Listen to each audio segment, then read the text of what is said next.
विविध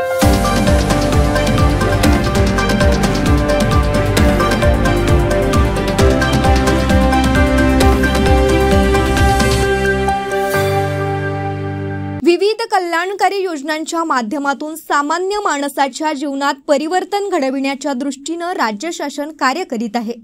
बांधकाम कामगार मंडळाद्वारे राज्यातील 38 लाखांवरील कामगारांची नोंदणी करून विविध योजनांच्या माध्यमातून त्यांना सामाजिक सुरक्षा प्रदान करण्यात येत असल्याचं प्रतिपादन उपमुख्यमंत्री तथा पालकमंत्री देवेंद्र फडणवीस यांनी बांधकाम कामगारांच्या मेळाव्यात केलं। 38 लाखांपर्यंत हे आपण रजिस्ट्रेशन नेलेलं आहे आणि हे जे सगळे नोंदित बांधकाम कामगार आहेत अशा सगळ्यांकरता मग वेगवेगळ्या योजना आपण सुरू केल्या।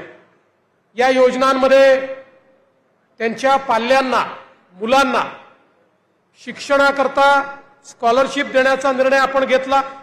पहिलीपासून तर ग्रॅज्युएशन पर्यंत वेगवेगळ्या प्रकारच्या स्कॉलरशिप आपण देतो।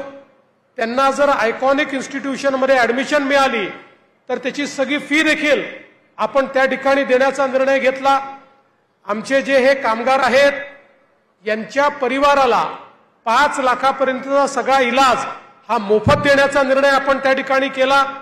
एवढंच नाही तर कौशल्य प्रशिक्षणाच्या माध्यमातून मुलांना स्किल ट्रेनिंग देण्याचा निर्णय आपण केला। यासोबत आपले जे हे काही बांधकाम कामगार आहेत जे स्वतः काम करतात पण त्यातल्या अनेकांचं स्वतःचं घर नव्हतं, आपण त्यांच्याकरता अटल आवास योजना सुरू केली आणि निर्णय केला प्रधानमंत्री आवास योजनेच्या अंतर्गत 2 लाख रुपये आणि अटल आवास योजनेच्या अंतर्गत 2 लाख रुपये असे 4 लाख रुपये ज्या बांधकाम कामगाराच्या जवळ स्वतःचं घर नसेल त्याला 4 लाख रुपये देण्याचा निर्णय आपण केला। त्यांच्या हस्ते कामगारांना सुरक्षा कवच कार्ड, संसार व सुरक्षा किटचं वाटप करण्यात आलं। गोपालनगर परिसरातील नवनिर्माण गृह संकुलाच्या मैदानावर आयोजित बांधकाम कामगार मेळाव्यात बोलत होते।